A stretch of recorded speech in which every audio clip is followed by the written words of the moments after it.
We interrupt our normal program.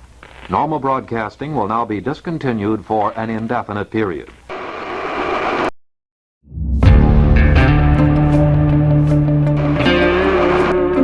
This station will continue to stay on the air throughout the alert period to bring you authentic information. Telephone service to your home may be cut off. If you can plug in your radio in the basement, take it with you. Use a portable radio set if you have one.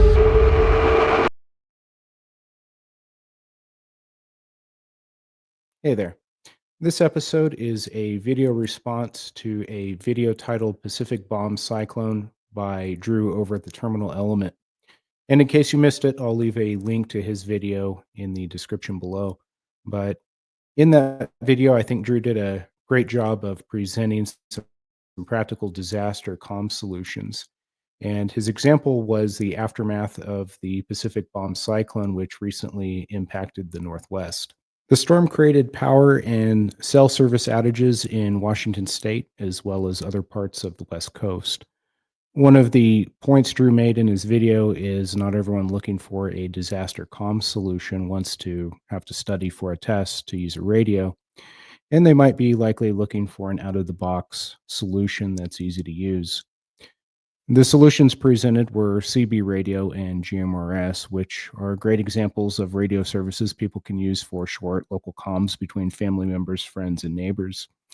The reason I liked his video and this topic is because it seems sometimes many on the internet will promote complicated comm solution, which may not be practical for those not immersed in learning about radio. For example, an item that's currently fashionable and being pushed by many on the internet are man packs. Don't get me wrong, I think that they can be useful in certain situations, and I've built several of them myself over the years for a variety of different use cases. Some of them are useful for things like summits or parks on the air, having a base camp radio, or even as a portable unit that you can take in and out of your vehicle. But one of the things I see many pushing is the suggestion that a man pack is a fundamental item for emergency communications. And I think man packs are a nice to have item, but I don't believe they're essential or practical for everyone. For example, if you ever had to leave your location on foot, would you sacrifice the limited space in a pack for a mobile unit and the power supply needed to run it? Or would you rather allocate that space for as much water, food, and first aid as you can carry? Why lug around a heavy man pack in this scenario over a handheld radio, which is much lighter and takes up less space? Additionally, a lot of the radios I've heard people recommend to others require you to program them. And sometimes, in order for you to do that, it may require a little bit of a learning curve depending on which radio you buy. I've met people that will go buy a radio and end up on the struggle bus trying to get them working. So I wanted to take a few minutes to expand on Drew's comm solutions and provide some of my own that I think may be helpful. If you find yourself in the aftermath of a disaster, power and cell service could be out for several hours or days. The duration obviously is going to depend on the scope of the disaster, so you may have to get creative with figuring out how to keep your radios charged. I think for a radio, there are some worthy considerations. One of them is that a license is not required to use it, doesn't require programming. It's easy to use and understand, requires little maintenance, has a charging port and doesn't require a cradle to charge, and it's easily sourced. So it's easy to find on Amazon, Walmart, Target, somewhere like that. I think for a no-frills solution, there's nothing wrong with a pair of bubble pack FRS radios for short-range comms for your immediate circle.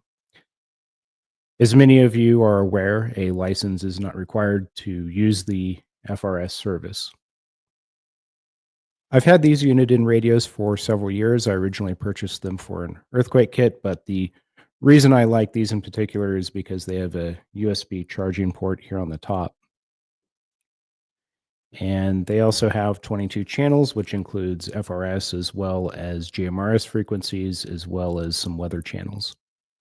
Although FRS and GMRS are two separate radio services, they do coexist between 462 megahertz and 467 megahertz on the UHF band.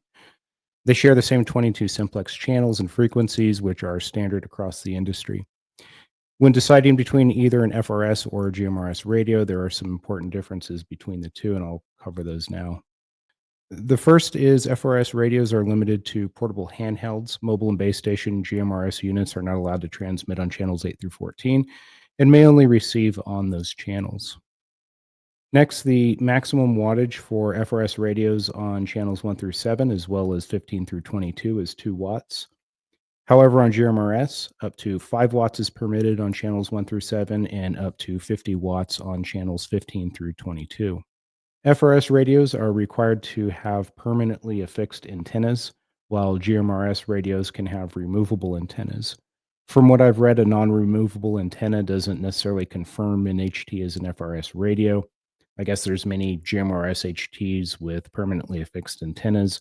I believe a lot of those were manufactured before Part 95 was reformed in 2017. Next up is repeater capability, and while they share the same 22 channels and frequencies, GMRS allows for 8 repeater channels. So on GMRS, you'll have a total of 30 with the addition of those 8 repeater channels, as opposed to only 22 available channels or frequencies on FRS.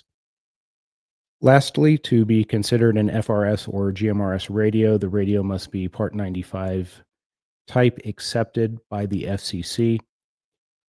If it is type accepted for Part 95B, then it's an FRS radio, and if it's type accepted for Part 95E, then it's a GMRS radio. Another item I think is often overlooked is having a portable shortwave radio as part of your disaster kit.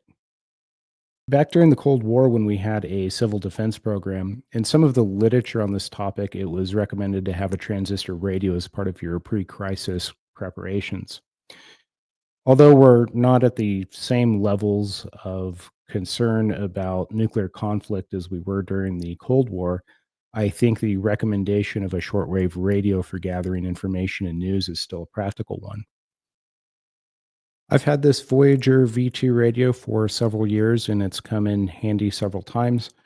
This one has a hand crank to charge the rechargeable batteries. It also has a compartment for AAA batteries as an alternate power source. It can be charged via USB like the Uniden radios, and it also has an option where I can use it to charge my cell phone through a USB port. The final item I think is worthy of consideration is something like this portable 30-watt folding solar panel. It has a couple of USB ports for charging accessories, and if you use it with something like this battery bank, then hopefully it will enable you to keep your FRS radios, shortwave radio, and your cell phone going in the field for a few days while crews work to restore power. Anyway, that's all I've got for today. Those are just some general thoughts I had on some basic ways that you could set up comms and keep them going in the field. Thanks to Drew over at the Terminal Element for his video, and if you have a moment to go check out his channel, I've provided a link below to his video.